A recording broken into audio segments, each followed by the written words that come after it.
Nature Mantra BP sugar thyroid reversal Nature మంత్రతో సాధ్యం.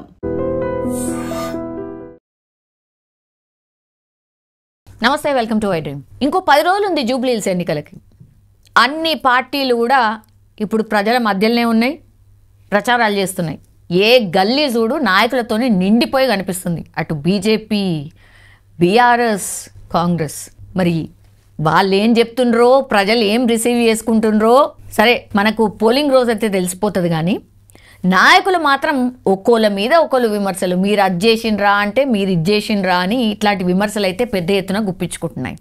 But BRS నిజం చెప్పాలంటే ఒక హెడ్ ముందుంది. ఈ మాట ఎందుకు చెప్తున్నానంటే పదే పదే నేను అదే చెప్తున్నా కూడా, గ్రౌండ్ లెవెల్లో ఎవరైనా ఇంటింటికి వెళ్ళి ప్రజల్ని కలుస్తున్నారు అని అంటే ఫస్ట్ ఏ విశ్లేషణలో అయినా మీరు చూడండి, అందరు కూడా ఇదే చెప్తున్నారు. ఫస్ట్ బీఆర్ఎస్ఏ ప్రజల దగ్గరికి వెళ్తోంది, ప్రతి ఒక్కరిని కలుస్తోంది అనే మాట చెప్తున్నారు. సరే, అదొక వైపు ఉంటే నాయకులు ఏం మాట్లాడుతున్నారు, ప్రజలు ఎంతవరకు రిసీవ్ చేసుకుంటున్నారు. ఒక్కసారి ఈ జూబ్లీహిల్స్ ఎన్నికల్లో ప్రచారం చేస్తున్నటువంటి నాయకులే ఫ్రీక్వెంట్గా వస్తున్నారు కాబట్టి మనతో పాటు ఈరోజు బీఆర్ఎస్ నాయకులు గరేపల్లి సతీష్ గారు జాయిన్ అవుతున్నారు. నమస్తే అండి. నమస్తే అండి. కూల్గానైతే కనిపిస్తున్నారు, బట్ మీరు కనిపించినంత కూల్గా ఈ జూబ్లీహిల్స్ ఎన్నికలు ఉన్నాయా? 100% అండి. బీఆర్ఎస్ పార్టీ, మేము గతంలో కూడా చెప్పినాం, బీఆర్ఎస్ పార్టీ ఎప్పుడు కూల్గానే ఉంటుంది. ఎందుకంటే ప్రజల పక్షాన ఉంటుంది, ప్రజల మద్దతు ఎప్పుడు బీఆర్ఎస్ పార్టీకి ఉంటుంది కాబట్టి బీఆర్ఎస్ పార్టీ నాయకులు ఎప్పుడు కూల్గా ఉంటారు. అంత హరిబరి అవి ఆగమాగం అయ్యాల్సిన అవసరం లేదు. కాకపోతే ప్రజలందరూ, జూబ్లీహిల్స్ ప్రజలందరూ చెప్తున్న మాట ఏంటంటే, ఇంటింటికి తిరుగుతున్న సందర్భంలో కేసీఆర్ గారు ఉన్నప్పుడు అభివృద్ధి అయిన తెలంగాణ, అభివృద్ధి కాబోతున్న తెలంగాణను చూసినాం. కానీ ఈరోజు ఆగమైన తెలంగాణను చూస్తున్నాం. ఈ కాంగ్రెస్ ప్రభుత్వంలో కాంగ్రెస్ పార్టీ నాయకులు తెలంగాణ రాష్ట్రాన్ని ఆగం చేసిర్రు, ప్రతి ఒక్క వర్గాన్ని మోసం చేసిర్రు. ఎక్కడ అభివృద్ధి అనేది లేదు, పెట్టుబడులు లేవు, పరిశ్రమలు లేదు, ఏ పథకాలు కూడా ప్రజలకు అందించిన పరిస్థితి కనబడడం లేదు. కాబట్టి అయ్యా ఖచ్చితంగా మళ్ళీ కారు గుర్తుకే మేము ఓటేస్తాం, ఓటు వేయాల్సిన అవసరం మాకుంది. ఎందుకంటే జూబ్లీహిల్స్ అభివృద్ధి చెందాలంటే మళ్ళీ కారు గుర్తు రావాల్సిందే. కొంతమంది అంటారు, మీరు ప్రభుత్వంలో లేరు కదా ఎట్లా అభివృద్ధి అయింది అంటారు. ప్రభుత్వంలో లేకుండా అభివృద్ధి చేయాలంటే ప్రభుత్వంలో ఉండాల్సిన అవసరం లేదు. గతంలో వైఎస్ రాజశేఖర రెడ్డి గారు ఉన్నప్పుడు కానీ ఇంకో సందర్భాలలో కానీ చాలామంది ఎమ్మెల్యేలు వెళ్ళి, ఇతర పార్టీ ఎమ్మెల్యేలు వెళ్ళినప్పుడు రాజశేఖర రెడ్డి గారు కూడా ఫండ్స్ ఇచ్చిన సందర్భాలు ఉన్నాయి. కేసీఆర్ గారు ముఖ్యమంత్రిగా ఉన్నప్పుడు జగిత్యాలలో ఉన్న జీవన్ రెడ్డి గారు వెళ్ళినా కూడా జీవన్ రెడ్డి గారికి ఫండ్స్ ఇస్తే జగిత్యాల అభివృద్ధి చెందిన రోజులు ఉన్నాయి. ఈరోజు ఖచ్చితంగా అంటే ఈ రేవంత్ రెడ్డి గారు ఆయన స్వలాభం కోసం మేము ఎమ్మెల్యే అయితేనే ఫండ్స్ ఇస్తాం, మా ఎమ్మెల్యే అయితేనే మేము డబ్బులు ఇస్తాం, కానీ వేరే ఎమ్మెల్యే అయితే డబ్బులు ఇవ్వమనే ఉద్దేశంతో ఉన్నారు. బట్ అయినప్పటికీ ముక్కుబిండి వసూలు చేసేంత దమ్ము, ప్రజలకు పథకాలు అందజేసేంత దమ్ము, ధైర్యం బీఆర్ఎస్ పార్టీ నాయకులకు ఉంది. BRS party working president KTR గారికి ఆ దమ్ము ఉంది. కాబట్టి ఖచ్చితంగా ప్రజల పక్షాన కొట్లాడతాం, నిలదీస్తాం. ఏదైతే వాళ్ళు ఇచ్చిన హామీలు ప్రజలకు అందజేసేలా ప్రయత్నం చేస్తాం. పొద్దున్న లేస్తే తెలంగాణ భవన్ ఓపెన్ ఉంటుంది, ఏ కష్టం వచ్చినా కూడా తెలంగాణ భవన్ ఓపెన్ ఉంటుంది. ప్రతి ఒక్కరు కూడా కేటీఆర్ గారిని కానీ, హరీష్ రావు గారు కానీ, ఇతర బీఆర్ఎస్ నాయకులకు అందుబాటులో ఉంటారు. అందరూ వచ్చి కలవచ్చు, ఇబ్బంది ఉండదనే వాతావరణం ఉంటుందని ఈరోజు ప్రజలందరూ నమ్ముతురు అని కారు గుర్తుకు ఓటేద్దామని డిసైడ్ అయ్యారు. ఇట్లాంటి మాటలు చెప్పి చెప్పి ప్రజల మైండ్ని అసలు ఖరాబ్ చేస్తున్నారు. ఏదో కుట్రలు జరుగుతున్నాయి, సీఎం మారతాడు, అసలు సీఎంకి ఏమే రాదు అని పదే పదే పదే అబద్ధాలన్నీ కూడా నిజమైతాయి అన్నట్టుగా మీరు అదే పని ఉన్నారు. అసలు మీకు ఏం పని? మీరు సరే అభివృద్ధి చేసినామని అంటే చేసి అదే చేస్తాము అని చెప్పి వెళ్ళండి, కానీ ఇవేం మాటలు అని కాంగ్రెస్ పార్టీ నుంచి మీ పైన దాడి. అవునండి, ఇప్పుడు కాంగ్రెస్ పార్టీ నాయకులు ఈరోజు రాష్ట్రం అంతా చూస్తుంది, నాట్ ఓన్లీ జూబ్లీహిల్స్ ప్రజలు. మీరు చెప్పిన హామీలే కదా, తులం బంగారం ఇస్తానది ఎవరు, దళితులకు 12 లక్షలు ఇస్తానది ఎవరు, ఆడపిల్లలకు స్కూటీలు ఇస్తానది ఎవరు, ఆడబిడ్డలకు 2000 ఇస్తానది ఎవరు, వృద్ధులకు పెన్షన్లు ఇస్తానది ఎవరు, ఇవన్నీ చెప్పింది కూడా దొంగ మాటలు చెప్పి వారు గద్దెనెక్కి గద్దలాగా పీడ్చుకు తింటున్నారు కదా. మీరే చెప్పారు కదా. పోనీ రాష్ట్ర అభివృద్ధి కోసం ఏమైనా పరిశ్రమలు తీసుకొచ్చిరా? రాష్ట్ర ఖ్యాతిని పెంచే దిశగా ఏమైనా పరిశ్రమలు తీసుకొచ్చి చేసిరా? పోనీ నిరుద్యోగులకు ఉద్యోగాలు ఇచ్చిరా? ఏం చేసిర్రు అని ఈరోజు తెలంగాణ సమాజం అడుగుతూ ఉంది. మేము అడగడం కాదు, మీరు గ్రౌండ్లోకి వెళ్ళండి. 2 సంవత్సరాలు అవుతుందండి, ఏం అభివృద్ధి జరిగింది రాష్ట్రంలో అని అడుగుతూ ఉన్నారు. ఆఖరికి రేవంత్ రెడ్డి గారు ఏమంటారు, చెప్పులు ఎడితే చెప్పులు ఎత్తుకపోటీ వచ్చారని చెప్పేసి ఆయనే మన తెలంగాణ రాష్ట్ర ఖ్యాతిని దిగజారే విధంగా మాట్లాడండి తప్ప ఏ రోజు కూడా అభివృద్ధి చేద్దామని ఒక ముందుబాటుకు వెళ్దాం, ఇది చేద్దాం, బడి కడదాం, గుడి కడదాం, పెట్టుబడులు తీసుకొద్దాం, ఉద్యోగ అవకాశాలు పెంచుతాం. ప్రభుత్వ రంగంలో కాదు, ప్రైవేట్ రంగంలో కూడా ఉద్యోగ అవకాశాలు చాలా ఉంటాయి. ప్రజలకు అట్లా నిజాలు తెలియాలని అట్లా మాట్లాడుతుండేమో. పైసలు లేవు, మొత్తం అంతా మీరే దోసుకొని తీసుకొని పోయినరు, ఇక ఏం లేవని చెప్పే ప్రయత్నం చేస్తురేమో. అట్లా ఆ దిశగా ఆలోచిస్తలేరా? అవన్నీ మాటలు పట్టించుకుంటలేరా ప్రజలు? చెప్పే సొల్లు మాటలన్నీ ప్రజలు నమ్మే పరిస్థితులు లేరు. ఎందుకంటే ఇవన్నీ చెప్పి చెప్పి అదే అయిపోయింది. కేసీఆర్ దోసుకున్నాడు, లంక బిందెలు ఉన్నాయి, ఇంకోటి ఉన్నాయి అని చెప్పేసి ఎన్నో సొల్లు మాటలు చెప్పారు. కాంగ్రెస్ పార్టీ ఇప్పటికి 2 సంవత్సరాలు అయింది. వాళ్ళు ఇప్పటివరకు ఏం అభివృద్ధి చేసే పరిస్థితులు లేరు. ఎందుకంటే వాళ్ళకు ముఖ్యంగా రాష్ట్రం మీద అవగాహన లేదు. ఎక్కడ ప్రాజెక్ట్ కట్టానో తెలియదు, ఏడ స్కూల్ కట్టానో తెలియదు, ఏడ పరిశ్రమలు రావాలనో తెలియదు, ఎక్కడికి పోతే ఏడ పరిశ్రమలు మనం తెచ్చుకొని మనం అభివృద్ధి చెందుకుందామని తెలియదు.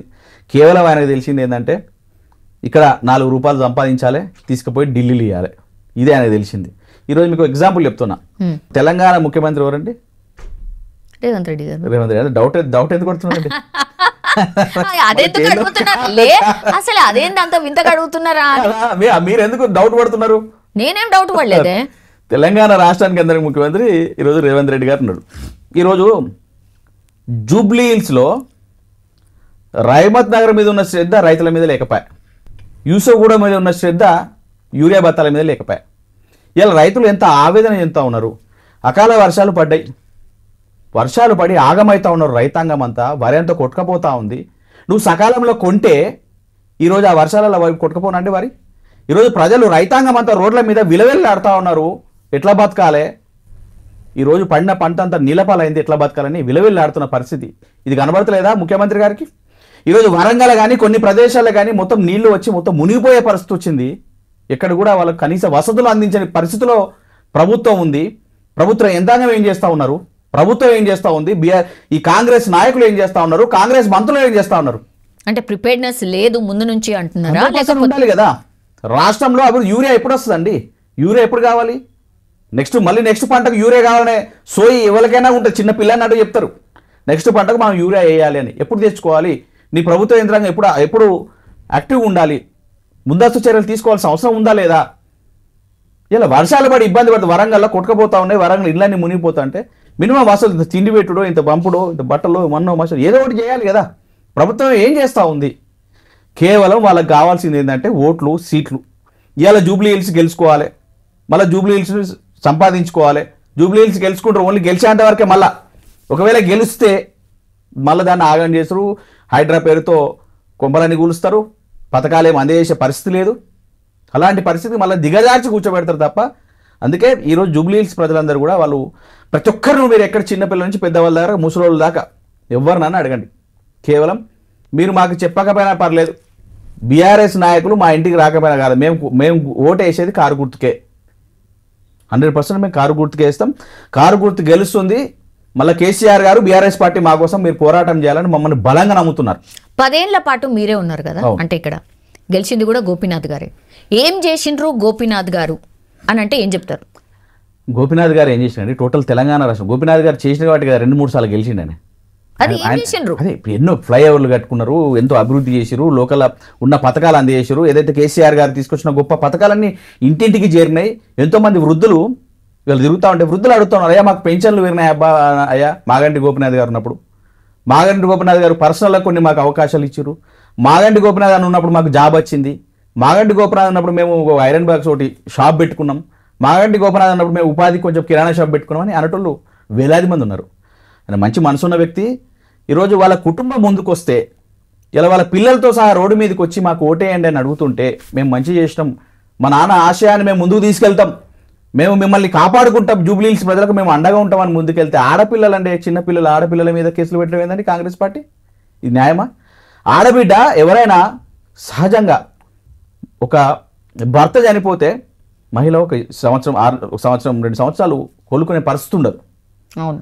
అలాంటి పరిస్థితులు ఆమె సభ మీద మాట్లాడుతూ అంత వేలాది మంది జనం కనబడుతూ ఉంటే నా భర్తను చూసి నా భర్తకు అండగా ఇంత వేలాది మంది వచ్చిరా అని కన్నీటి పర్వతం అయి కన్నీరు పెట్టుకుంటే కాంగ్రెస్ నాయకులకు సిగ్గులేని కాంగ్రెస్ నాయకులు ఎట్లా మాట్లాడుతున్నారండి? అవహేళన చేయడం ఏంటండి? అది పద్ధతేనా? ప్రతి ఇంట్లో ఏ ఇంట్లో చావైనా కూడా ఎంత బాధాకరమైన పరిస్థితి ఉంటుంది. 3 పిల్లలున్న ఒక బిడ్డ కూడా పెళ్లి చేయని పరిస్థితిలో తండ్రి చనిపోయిండే. అలాంటి కుటుంబం ఎంత ఆవేదన చెందుతూ ఉంటుంది. ఇలాంటి చిల్లర రాజకీయాలా మీరు కాంగ్రెస్ నాయకులు చేసేది? అలాంటి పరిస్థితిలో కాంగ్రెస్ నాయకులు ఉన్నారు. మీరు అడుగుతా ఉన్నారు, నేను ఇప్పటికైనా చెప్తున్నా, తెలంగాణ రాష్ట్రంలో బీఆర్ఎస్ నాయకుల పేర్లు, బీఆర్ఎస్ మంత్రుల పేర్లు, బీఆర్ఎస్ కార్యకర్తలు వాటెవర్ అందరి పేర్లు, బీఆర్ఎస్ నాయకుల పేర్లు, బీఆర్ఎస్ మంత్రుల పేర్లు శిలాఫలకాల మీద ఉన్నాయి, గుళ్ళు కట్టిన శిలాఫలకాల మీద ఉన్నాయి, ఎక్కడైతే ప్రాజెక్టులు కట్టలో ఆ శిలాఫలకాల మీద ఉన్నాయి. కానీ ఈరోజు కాంగ్రెస్ నాయకుల పేర్లు మాత్రం పోలీస్ స్టేషన్ నోటీస్ బోర్డులలో, రౌడీ షీటర్ లిస్టులలో ఉన్నాయి. ఇది పదే పదే ప్రచారం చేస్తున్నారు. ఎందుకు అంటే మీరు ఇంతకుముందు చెప్పినట్టుగా సానుభూతి వర్కౌట్ కాలేదు, ఎంత చేద్దామన్నా సానుభూతి వర్కౌట్ కాలేదు.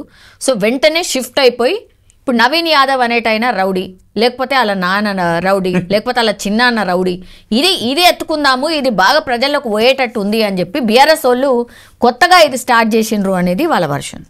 ఇప్పుడు మీరే చూస్తూ ఉన్నారు, మేము చేసింది ఏం లేదు, ప్రభుత్వంలో మీరే ఉన్నారు, మీడియాలు తీసుకొని వెళ్ళండి, మీరు కూడా ప్రభుత్వంలో మీరే ఉన్నారు, మీకు తెలిసిన విషయమే. జూబ్లీహిల్స్ పోలీస్ స్టేషన్లో మరి ఎవరి పేరు ఉందండి? రౌడీ షీటర్ ఎవరి పేరు ఉంది చెప్పి అది వాళ్ళు ఉన్నదాన్ని అంటే మీకు అంత ఉలికి పడతారు ఎందుకు? కాదు కదా. ఈరోజు అభివృద్ధి కావాలంటే మాగంటి సునీతమ్మ ఉంది, ఓటేయండి, కారు గుర్తుంది, బీఆర్ఎస్ పార్టీ అండగా ఉంటుందని మేము చెప్తా ఉన్నాం. లేదు ఆగమైపోవాలి బతుకులు అంటే కాంగ్రెస్ పార్టీ బరాబర్ ఉంటుంది. మనుషులను ఆగం చేయడానికి, ఇళ్లను కూల్చడానికి, పథకాలు అందజేయకుండా ఆగం చేయడానికి కాంగ్రెస్ పార్టీ ఉంటుంది, అటువైపు వెళ్ళండి అని చెప్పేసి పరిస్థితులు ఉన్నాయి. ఇలాంటి రౌడీ షీటర్లు, యూడీ షీటర్లు అంటే బైండ్ ఓవర్లు ఎవరు చేసినట్టు? ఇప్పుడు నవీన్ యాదవ్ గారి తండ్రిని బైండ్ ఓవర్ చేసిన విషయం ప్రతి ఒక్కరికి తెలిసిన విషయమే. ఇంట్లో మళ్ళీ రౌడీ షీటర్లు అని మా నోటితో అనిపించడం ఎందుకంటే మీరే 10 సార్లు రౌడీ షీటర్లు అని మీరే అంటుంది. ఒక వీడియో వైరల్ అయిందండి యాక్చువల్లీ. అంటే మీ వాళ్ళు కొంతమంది ప్రచారం చేస్తూ ఒక కాంగ్రెస్కి సంబంధించిన ప్రచార వ్యాన్ వచ్చింది. అప్పుడు తగలబెడతాం బిడ్డ, ఇడికెళ్ళి పోకపోతే మీరు ఇట్లా చేస్తారంటే తగలబెట్టేస్తాం మీ వ్యాన్ని అనేది స్పష్టంగా అనిపిస్తుంది. ఇట్ ఈస్ నాట్ దట్, అంటే నేనేదో కల్పించి చెప్తలేను, మీరు కూడా వీడియో చూసుంటారు. అంటే మరీ అట్లా అవసరమా? మీరు ఒక విషయం గమనించాలి, అక్కడ మీకు కనబడేది విజువల్ తప్ప ఆడియో లేదు. అక్కడ జరిగిన సంఘటన ఏందో మనం వినలేదు, జస్ట్ చూసినాం. కళ్ళకు కనబడ్డది, విజువల్స్ వినబడలే. అంత వందలాది మందిలో అక్కడ ఏం జరిగిందో సందర్భం అనేది మనకు తెలియదు. కానీ ఇదే కాంగ్రెస్ నాయకులు, అభ్యర్థి నవీన్ యాదవ్ గారు, బీఆర్ఎస్ నాయకులు గల్లీలలో తిరిగి గల్లీలు ఎట్లా దారితో చూస్తామని సందర్భం మీరు చూసి అవునా? సో అదే అండి ఈ రోజు ఒక అభ్యర్థి అంటే ఈ రోజు అంటే మీరు అంటున్నారు కాంగ్రెస్ నాయకులు రౌడీ షీటర్లు, కాంగ్రెస్ నాయకులు లంగలు దొంగలు అంటే మరి లంగల దొంగల రౌడీ షీటర్లు అనేది వాళ్ళు మాట్లాడే భాషలో యాసలో తెలుస్తుంది కదా. వాళ్ళు ఏం మాట్లాడుతున్నారు? గల్లీలలోకి వెళ్ళి బయటకు వెళ్ళమంటే గల్లీ గల్లీ జై తెలంగాణ అని బీఆర్ఎస్ పార్టీ జెండా ఎత్తుకొని ఈరోజు పెద్ద పెద్ద మహానుభావులు ఢిల్లీ గులాంగిరి, ఢిల్లీ మెడలు వంచి తీసుకొచ్చిన రాష్ట్రం ఇది బీఆర్ఎస్ పార్టీ. తెలంగాణ అలాంటి గల్లీ లీడర్లు బీఆర్ఎస్ పార్టీ మీద మాట్లాడుతూ ఊరుకునే పరిస్థితి ఉంటుందండి. ఇలా తెలంగాణ ప్రజలందరూ తిరగబడ్డారు. కాంగ్రెస్ పార్టీకి క్లియర్గా అర్థమైపోయింది ఎక్కడ అనేది అభివృద్ధి లేదు. మీకు ఇంకొక విషయం చెప్తా ఉన్నాను, మీరు ఒక మహిళగా ఆలోచించండి. ఈరోజు మహిళా మంత్రులు ఉన్నారు, మహిళా ఎంపీలు ఉన్నారు, కాంగ్రెస్ పార్టీలో మహిళా కమిషన్ ఉంది, మహిళా సంఘాలు ఉన్నాయి, మహిళా అధికారులు ఉన్నారు. ఈరోజు చొప్పదండి నియోజకవర్గంలో స్కూళ్ళల్లో పిల్లల వాష్రూములలో కెమెరాలు పెడితే ఏం చేస్తుంది ఈ ప్రభుత్వం? ఇంకొక పాఠశాలలో, గురుకుల పాఠశాల అమ్మాయి సరే రకరకాల కారణాలతో చనిపోతే ఆ అమ్మాయిని ట్రాక్టర్లో పెట్టి తీసుకెళ్ళామేంటండి? ఎక్కడున్నామండి మనం? అంబులెన్సులు లేవా ప్రభుత్వానికి? ఈ ప్రభుత్వ యంత్రాంగం ఏం చేస్తుంది? ప్రభుత్వం ఏం చేస్తూ ఉంది అంటే ఎక్కడికి దిగజారిపోతున్నాం మనము?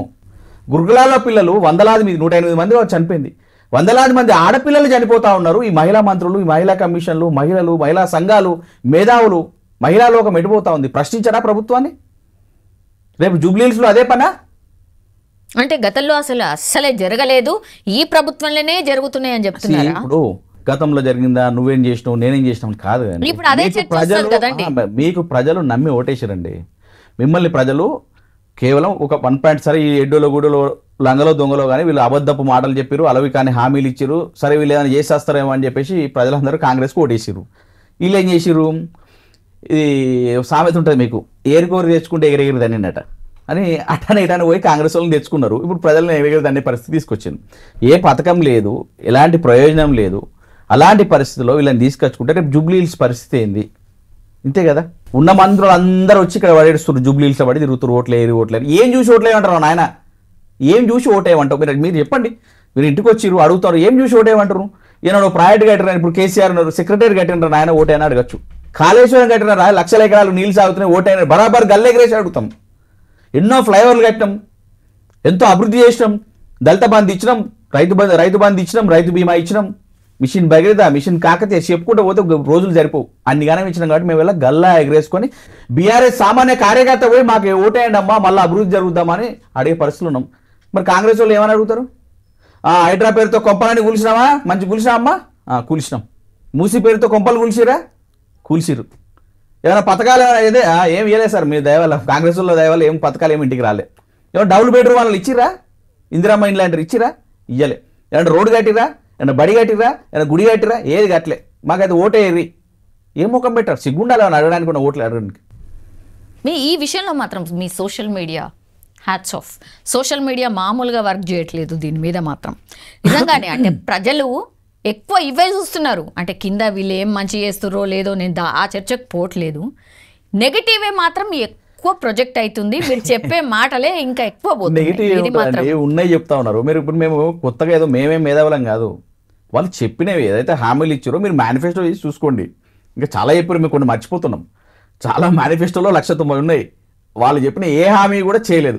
ఇక ఏదో బస్సుకి ఇస్తా అంటారు, బస్సులు పెంచడం చెప్పి ఫస్ట్ వాళ్ళు వీళ్ళు మాడతారు. మేము బస్సు ఫ్రీ చేయలేదా? ఏం చేసినారు అబ్బాయి? భార్యకు బస్సు ఫ్రీ, భర్తకు డబుల్ ఛార్జు, ఆ కొడుకో బిడ్డ ఉన్నాను అనుకో బస్సు పాసు డబుల్. నువ్వు బస్సు ఛార్జీలు పెంచినట్టు బస్సు ఆమెకు ఫ్రీ, ఆ మహిళకు ఒక్కదానికి. ఆమె మీద అంతా వీళ్ళు ఇద్దరి మీద దియబడుతుంది. నువ్వు ఎడవింటావు? ఆటో అన్నలు పాపం రోడ్ల మీద ఆగమవుతా ఉన్నారు. గతంలో 1500 రోజుకు 1500 1800 వచ్చిన ఆటో అన్నలు ఈరోజు పాపం ఇంట్లో కనీసం కూరగాయలు తెచ్చుకునే పరిస్థితి లేదన్నా.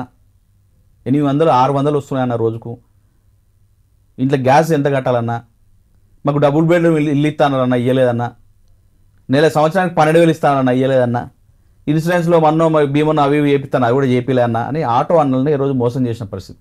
రాహుల్ గాంధీ గారు వచ్చి ఆటోలో కూర్చొని మరి పోజులు ఇచ్చి మరీ చెప్పేవన్నీ ఏమైందండి? ఏ వర్గాన్ని చూసినా ఈ కాంగ్రెస్ ప్రభుత్వం కాంగ్రెస్ నాయకులు మోసం చేసిరే తప్ప వాళ్ళకి ఎవ్వరికి ఏం చేసింది లేదు, ఏం చేయబోరు, వాళ్ళకు తెలియదు పాపం. ఇప్పుడు మాగంటి సునీత గారు వచ్చేసి ఓసీ, ఇక్కడ వచ్చేసి బీసీ. కాబట్టి బీసీ క్యాండిడేట్ నిల్చోవడం ఒకటి మీకు నచ్చట్లేదు అనేది ఒకటి.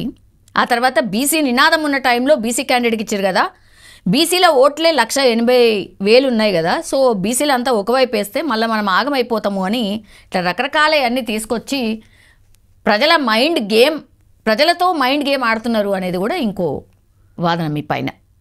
మైండ్ గేమ్ లేదండి. ఇప్పుడు బీసీలు అందరూ కూడా ఇటువైపే ఉన్నారు. ఎటువైపు? మీ వైపా? బీఆర్ఎస్ వైపే ఉన్నారు. ఎందుకంటే ఇప్పుడు ఇది జరుగుతున్న ఇది ఏదైతే యుద్ధం ఉందో ఈ జూబ్లీ హిల్స్ది ఇద్దరు వ్యక్తుల మధ్య కాదు, 2 పార్టీల మధ్య, ఇది ప్రజల మధ్య, ప్రజల చేసుకొని జరుగుతున్నది ఇది అనుకోవచ్చు మనం. ఎందుకంటే నీ కాంగ్రెస్ చెప్పిన హామీలకు ఈరోజు మళ్ళీ బీఆర్ఎస్ ఏం చేసింది గతంలో, ఇప్పుడు ఏం చేయబోతుంది అనే దానికి మధ్య చర్చ జరుగుతుంది తప్ప ఇద్దరు అభ్యర్థి క్యాండిడేట్ల మధ్యలో కాదు ఇది. సో ఈరోజు ప్రజలందరూ కూడా నీకు జూబ్లీ హిల్స్ వెళ్ళి అడగండి, ఎక్కడ చూసినా కూడా కాంగ్రెస్ పార్టీ బీఆర్ఎస్ పార్టీ అని మాట్లాడుకుంటున్నారు. కాంగ్రెస్ పార్టీ మాకేం చేయలేదయా, ఇప్పుడు వరకు 2 ఏళ్ళు అయింది, వాళ్ళు ఏం చేయరు, ఇంకా చేయబోరను, వాళ్ళ మీద ఆశలు వదిలిపెట్టుకున్నారు. మళ్ళీ ఖచ్చితంగా బీఆర్ఎస్ పార్టీ రావాలి. బీఆర్ఎస్ పార్టీ గతంలో చేసినాయి. సరే ఇంటికి 100 పథకాలు ఉంటే 100 పథకాల్లో కనీసం 20-30 పథకాలన్నా ఇంటిని చేరిన పరిస్థితులు ఉన్నాయి. ఒక ఇంటికి వెళ్ళాం మొన్న ఇక్కడ యూసుఫ్ కూడా ప్రాంతంలో పెళ్లి జరుగుతుంది వాళ్ళ ఇంట్లో, వాళ్ళ అమ్మాయి పెళ్లి. వాళ్ళు ఏం మాట్లాడారంటే వాళ్ళ అమ్మాయి పెళ్లి ఏమైందమ్మా, తులం బంగారం ఇచ్చిరా అమ్మ, మరి కాంగ్రెస్ పార్టీ వచ్చి ఇస్తాన్నారు అంటే తులం ఎక్కడ వాళ్ళు పోతుంది, తులం లేదు మన లేదు ఒక ముస్లాం అంటుంది. పింఛన్లు వేస్తాడయా, పింఛన్లు పెంచలేదు మన లేదు, మోసపోయి ఓటేసి గిట్లా అయింది గిట్లా చేసిండు అని చెప్పి మాట్లాడతారు. అంటే ప్రతి ఒక్క ఇంటికి వెళ్ళండి మీరు, వాళ్ళ ప్రతి ఒక్కరు కూడా ఒకరేమో తులం బంగారం రాలే అంటారు, ఒక అన్న స్కూటీ ఇస్తానన్నా మాకు ఇవ్వలేదన్నా అని ఒక పిల్లలు కాలేజీకి వెళ్ళే పిల్లలు, ఇంకోరేమో 2,500 ఇస్తాను అని కొంతమంది. అంటే ఇట్లా రకరకాలుగా అన్ని ప్రతి ఒక్క వర్గాన్ని ఇంట్లో ఎవరైతే అందరినీ మోసం చేసిన ఏదైనా ఉందంటే చరిత్రలో కాంగ్రెస్ పార్టీ. అలాంటి పరిస్థితుల్లో ఈరోజు తెలంగాణ ప్రజలు, ఈరోజు జూబ్లీ హిల్స్ అనే కాదు యావత్ తెలంగాణ ప్రజలు ఈ కాంగ్రెస్ పార్టీని నమ్మే ప్రశ్న లేదు. రేవంత్ రెడ్డి గారు చాలా కృషి చేస్తూ ఉన్నారు, జీవితంలో ఇంకొకసారి కాంగ్రెస్ పార్టీ తెలంగాణ రాష్ట్రంలో రాకుండా ఉండడానికి కృషి చేస్తూ ఉన్నట్టున్నారు. అట్లా అనిపిస్తుందా? అది ప్రజలు అంటూ ఉన్నారు. ఓకే, ఒకటేమో బీసీ వర్షన్స్, ఇంకోటేమో మైనారిటీస్ చాలా ఎక్కువ ఉన్నారు. మీ వైపే ఉండు కదా మైనారిటీస్. లాస్ట్ టైం ఏమో ఏదో డమ్మీ క్యాండిడేట్ని ఏదో నిల్చోబెట్టి ఎంఐఎం పోటీ చేసింది, ఇప్పుడైతే ఏకంగా పోటీలో కూడా లేదు అనేది ఒక వర్షన్ సార్. వాళ్ళని బాగా కన్ఫ్యూజ్ చేస్తారు, అసలు ఎటేయాలనో అర్థం కాని సిచ్యువేషన్కి బీఆర్ఎస్ తీసుకొచ్చింది అని ఆ క్రెడిట్ మీకే ఇస్తున్నారు. అట్లా ఇప్పుడు చూడండి కాంగ్రెస్ పార్టీ వాళ్ళు ఏం చేశారు, అజరుద్దీన్ గారికి ఎమ్మెల్సీ అన్నారు, ఆ ఎమ్మెల్సీ ఖరారు కాలే, ఇంకా మళ్ళీ నిన్న మొన్న నుంచి న్యూస్ ఏం చేస్తారు, మంత్రి మంత్రి అంటారు. అంటే ఎమ్మెల్సీ గారు కాలేరా ఆయన అంటే మంత్రి ఎడిస్తారు. సరే పోనీ మంత్రి పదవి ఇచ్చి జూబ్లీ హిల్స్కి ఇన్ఛార్జ్ చేస్తున్నారంటే అంటే నవీన్ యాదవ్ ఓడిపోవాలనే కదా, నెక్స్ట్ అజారుద్దీన్ గారు రావాలనే కదా, నెక్స్ట్ అజారుద్దీన్ గారి పరిధిలో ఉండాలి, అజారుద్దీన్ గారే జూబ్లీ హిల్స్ చూసుకోవాలని ఇంటెన్షన్తోనే కదా. అంటే కాంగ్రెస్ వాళ్ళకు కూడా నవీన్ యాదవ్ గెలిపి ఇష్టం లేదన్నట్ట దాని అర్థం, అంతే కదా. సో ఎమ్మెల్సీ దిక్కులేదు, మళ్ళీ మంత్రి అట. అంటే ఎవరిని కన్ఫ్యూజ్ చేస్తూ ఉన్నారు. ఈరోజు మైనార్టీ అన్నలు తమ్ముళ్ళు అందరూ కూడా బీఆర్ఎస్ పార్టీ వైపు ఉన్నారండి. కేసీఆర్ గారు ఒక గొప్ప మహోన్నత వ్యక్తి. ఆయన ఏ వర్గాన్ని కూడా వీళ్ళు మా వాళ్ళు మా వాళ్ళు అనేది చూడలే. ప్రతి ఒక్కరు మన వాళ్ళు, ప్రతి ఒక్క సబ్బండ వర్గాలు మంచిగా బతకాలి, ఉన్నకాడికి వాళ్ళు స్తోమత బట్టి వాళ్ళు మంచిగా బతకాలి. ప్రతి ఒక్క కుటుంబాల్లో వెలుగులు నిండదీసే చేద్దాం, మన వంతు మనం ప్రయత్నం చేద్దాం, ప్రభుత్వం వంతుగా మనం చేసేదానికి చేద్దాం, వాళ్ళకు వాళ్ళు కాళ్ళ మీద నిలబడి ముందుకు సాగడం ఉద్దేశంతో ప్రతి ఒక్క బీసీ కానీ మైనార్టీ కానీ క్రిస్టియన్స్ కానీ లేకపోతే హిందువులు ప్రతి ఒక్కరు కూడా చేసేంత వరకు చాలా గొప్ప గొప్ప కార్యక్రమాలు చేశారు. ఈరోజు అవి ఇవి కనబడతలేదు. పొద్దున్న లేస్తే ఎమ్మెల్యేలు పోయి కళ్యాణ లక్ష్మి చెక్కులు వంచటోళ్ళండి, పొద్దున్న లేస్తే ఎమ్మెల్యేలు పోయి ఎల్ఓసీలు లేకపోతే సీఎం రిలీఫ్ ఫండ్లో ఎక్కడైనా కనబడ్డదా? ఎక్కడ లేదు, రూపాయి ఇచ్చేది లేదు. సరే పైసలే లేవన్నట్టు జూబ్లీ హిల్స్ ఎట్లా అభివృద్ధి చేస్తావా అని అడుగుతున్నా ముఖ్యమంత్రి గారు రేవంత్ రెడ్డి గారు. చెప్పులే ఎత్తుకపోతారండి, ఇలా జూబ్లీ హిల్స్ అభివృద్ధి ఎట్లా చేస్తావు అని నేను కాదు, తెలంగాణ సమాజం మొత్తం అడుగుతా ఉంది. రేపటికి రేపు అసెంబ్లీ ఎలక్షన్స్ జరిగితే మొత్తం తెలంగాణలో కళ్ళు మూసుకుని 100కు పైగా బీఆర్ఎస్ పార్టీ గెలుస్తుంది. ఓకే, ఇది మీ వర్షన్. మా వర్షన్ కాదు, తెలంగాణలో ఉన్న ప్రతి ఒక్క ప్రజలు చాలా మంది 80% ఎబో పీపుల్ మాట్లాడుతున్న మాట అండి బయట. అన్న నెక్స్ట్ కేసీఆర్ గారు వచ్చి ముందులాగా ఈ బస్సు పట్టుకుని బస్సు యాత్రలు ఇస్తే ఏం అవసరం లేదన్న, గాడుపులా గుద్దేస్తారు కారుకు, ఆ లెవెల్లో ఇరిటేట్ చేస్తా ఉన్నారు, ఆ లెవెల్లో సర్వనాశనం చేసారు ఈ కాంగ్రెస్ పార్టీ తెలంగాణ రాష్ట్రాన్ని. మళ్ళీ ఏమైనా సార్ వస్తే తప్ప కేసీఆర్ గారు వస్తే తప్ప ఇది అభివృద్ధి అయ్యే పరిస్థితులు లేదు అన్న. ఏ కష్టం ఉన్నా కూడా కుటుంబంలో కష్టం ఉంటుంది, రాష్ట్రంలో ఎంత కష్టం ఉన్నా డబ్బులు ఉన్నా లేకపోయినా మా పథకాలు మాకు అందజేసిండు, మా కుటుంబాలని చూసుకున్నాడు. పండుగ వస్తే మన బతుకమ్మ పండుగ మీరు ఒక సీరియల్ రాబాయి మీరు 2 సీరియల్ ఇస్తున్నారు, ఒక సీరియల్ లేదా 2 సీరియల్ లేదు, ఉన్నదే ఇచ్చలేరా నాయన అంటే దళిత బంధు 10 లక్షలు 12 లక్షలు ఇస్తా అంటారు. ఆ పదాన దిక్కు లేదు. ప్రతి ఒక్కరు ఇట్లే నువ్వు అది చేస్తా నేను డబ్బులు చేస్తా అని సొల్లుమాటలు అని చెప్పి ఈరోజు గవర్నమెంట్లో కూర్చున్నారు తప్ప వాళ్ళు ఇప్పటివరకు చేసింది ఏం లేదు, చేయబోయేది కూడా ఏం లేదు అని ఖచ్చితంగా ప్రజలందరూ కూడా 80% ఎబో పీపుల్ అందరూ కూడా మళ్ళీ కేసీఆర్ గారు కారు గుర్తును గెలిపించుకోవడానికి సిద్ధంగా ఉన్నారండి. సార్ వస్తున్నారా ప్రచారానికి? సార్ వస్తున్నారు అనేది నిర్ణయం జరుగుతుంది, ఖచ్చితంగా వచ్చే అవకాశాలు ఉన్నాయి. అంటే దీనికి కేటీఆర్ గారు హరీష్ రావు గారు ఉన్నారు కదా, వీళ్ళకి అంత సినిమా లేదు కాంగ్రెస్ పార్టీకి. ఫస్ట్ ఆఫ్ ఆల్ ఇప్పుడు సార్ వచ్చే అంత కూడా అవసరం లేని పరిస్థితి కనబడతా ఉంది. ఆల్రెడీ 70,000 మెజారిటీతో గెలిచే ప్రయత్నంలో మాగంటి సుంతమ్మ ఉంది, గెలుస్తుంది 100%. ప్రతి ఇంటికి వీళ్ళేదో ఆడేట టీవీ ఛానల్ వీళ్ళ సొంత మీడియా ఛానల్ పట్టుకొని డబ్బా కొడుతున్నారు తప్ప మీరు గ్రౌండ్లోకి వెళ్ళి ఏ ఛానల్ అన్నా గ్రౌండ్లోకి వెళ్ళి అడగండి, గ్రౌండ్ మొత్తం బీఆర్ఎస్ పార్టీ వైపే చూపుతున్నారు, మాగంటి సుంతమ్మ వైపు. ఇందులో సింపతి కూడా ఏం లేదండి వాస్తవంగా. ఏదో భర్త చనిపోయింది కదా భార్యకి వేద్దాం అనే సింపతి కూడా మార్కెట్. మీరు అంటారేమో అనుకున్నా, సింపతి ఉందండి అంటారేమో అనుకున్నా, సింపతి కూడా ఏం లేదు. కేవలం అభివృద్ధి. మళ్ళా కేసీఆర్ గారి పక్షాన బీఆర్ఎస్ పార్టీ పక్షాన ఉంటేనే ఈ జూబ్లీ హిల్స్ ఏమైనా అభివృద్ధి చెందుతుంది. లేకపోతే తీసుకుపోయి దొంగల చేతిలో పెడితే ఈ రాష్ట్రం ఆగమైపోద్ది, జూబ్లీ హిల్స్ ఆగమైపోద్ది. ఈ రాష్ట్రాన్ని ఎట్లయితే ఆగం చేసిరో మళ్ళీ జూబ్లీ హిల్స్ని కూడా ఆగం చేసే పరిస్థితులు ఉందనే తెలుసుకోండి. ఇప్పుడు మీరు ఇంకో విషయం కూడా చెప్తాం, ఎవరైతే పార్టీ మారిన ఎమ్మెల్యేలు ఉన్నారో ఎవరు కూడా ఆనందంగా లేరు. ఎందుకురా ఆయన వాళ్ళకి వేరే కర్మగాలు వచ్చినాం ఏదో తొందరపడి, కానీ ఇప్పుడు ఎక్కడ వాళ్ళ గౌరవం ఏది, వాళ్ళ ప్రతిష్ట ఏది? గతంలో కేసీఆర్ గారి దగ్గర బీఆర్ఎస్ పార్టీలో ఉన్నంత ప్రతిష్ట వాళ్ళకి అక్కడ లేదు. ఎందుకంటే ప్రజలందరూ మనం చెప్పుకోవాలండి, చేసిన పథకాలు చెప్పుకోవడానికి పథకాలు ఉండాలి, చేసినవి ఉండాలి కదా. అక్కడ ఏమున్నాయి, ఏం లేవు. ఈరోజు ఇక్కడ చిన్న పిల్లోళ్ళైనా కూడా జెండా కండు వేసుకొని మేము చెప్తాం రకరకాల పథకాలు కేసీఆర్ గారు చేసిన గొప్ప పథకాలు. రైతులు ఆగమైపోతున్న రైతాంగాన్ని తీసుకుపోయి ఎక్కడ పెట్టిండండి, ఎంత అద్భుతంగా బతికిరు. ఇయ్యాలి ఏమైంది మళ్ళీ రైతులే అప్పులు ఇచ్చే పరిస్థితికి వచ్చిరు. 4 రూపాయలు కావాలంటే తీసుకో బిడ్డ మీ బిడ్డ పెళ్ళి కానీ. ఇయ్యాలి ఏమైంది మళ్ళీ వాళ్ళని అప్పుడపాలు చేసిండు, ఆగం చేసిండు, నీళ్ళల్లో కొట్టుకుపోతున్నాయి, వారి వాళ్ళ బతుకంతా కొట్టుకుపోతుంది. యాజ్ పర్ ఒక సర్వే ప్రకారం అయితే జూబ్లీ హిల్స్ లో మీరు 3rd ప్లేస్ అని జన్లోక్ పోల్ సర్వే అనేది ఒకటి, మీరు 3rd ప్లేస్ అన్నారు. కాంగ్రెస్ ఏమో 1st ప్లేస్ లో ఉంది, 2nd ప్లేస్ లో బీజేపీ ఉంది. బీజేపీ ఉందా అండి అభ్యర్థి ఎవరండి? నాకైతే తెలియదు. మరి బీజేపీ అసలు 2nd ప్లేస్ లో ఉందా మరి ఆ సర్వే ప్రకారం? బీజేపీ ఉందన్న విషయం నాకు తెలియదు, రియల్ గా తెలియదు. బీజేపీ అభ్యర్థి పేరు కూడా నేను వినలే. ఈ కాంగ్రెస్ అంటే నవీన్ యాదవ్ గారు గతంలో 3-4 సార్లు పార్టిసిపేట్ చేసింది కాబట్టి ఆ పేరు కొంచెం తెలుసు మీ తప్ప కానీ- పార్టీలే ఉండే కదా. అదే 3-4 సార్లు పార్టిసిపేట్ చేసిన కాబట్టి మాకు తెలుసు, కానీ ఆయన కూడా చాలా తక్కువ చిన్న వయసు ఉన్న వ్యక్తి కాబట్టి. సో బీజేపీ క్యాండిడేట్ ఎవరో నాకు ఇప్పటివరకు పేరు తెలియదు. ఇక అన్న ఆ సర్వే చేసిన వాళ్ళు ఎవరు అంటే ఇక వాళ్ళు మరి బీజేపీ వాళ్ళ మనుషులు లేకపోతే కాంగ్రెస్ వాళ్ళ మనుషులు తప్ప మనకు అది పెద్ద జోక్, జోకే అంటారా? పెద్ద జోక్ అండి. ఇప్పుడు ప్రజలందరూ జూబ్లీహిల్స్లో అందరూ బీఆర్ఎస్ ఇంటింటికి బీఆర్ఎస్ అంటూ ఉంటే 3వ స్థానంలో దాని కామెడీ కాకపోతే ఏందండి. Yeah, lastly what you have to say, బీఆర్ఎస్కి ఎందుకు ఓటేయాలంటే ఏం చెప్తారు? బీఆర్ఎస్కి ఓటేయడానికి మాకు చాలా లక్ష కారణాలు ఉన్నాయండి. మేము ఏదైతే బీఆర్ఎస్ పార్టీ కేసీఆర్ గారి ఆధ్వర్యంలో రాష్ట్రంలో ఎంత కష్టం వచ్చినా, ఎంత ఇబ్బందులున్నా, ఆర్థిక ఇబ్బందులున్నా కూడా ఈ రాష్ట్రాన్ని సస్యశ్యామలంగా ఉంచిండు. ప్రతి ఒక్క వర్గాన్ని ఆనందపరిచాడు. ప్రతి ఒక్క కుటుంబంలో వెలుగులు నిండే దిశగా పథకాలు కానీ, ప్రాజెక్టులు కానీ, సుందరీకరణ కానీ, పేరు కానీ, ఖ్యాతి కానీ, పరిశ్రమలు కానీ, పెట్టుబడులు కానీ విశ్వపీఠం మీద పెట్టిన తెలంగాణ రాష్ట్రాన్ని. ఇవాళ తెలంగాణ రాష్ట్రం ఆగమైపోయింది.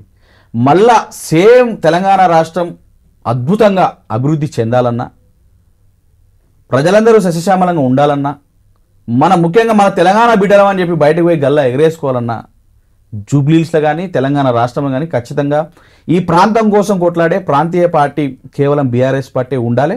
బీఆర్ఎస్ పార్టీతోనే సాధ్యం అని ఒకటి మాత్రం చెప్పగలుగుతాను. యా, థ్యాంక్ యూ అండి. Thank you Satish. Thank you very much.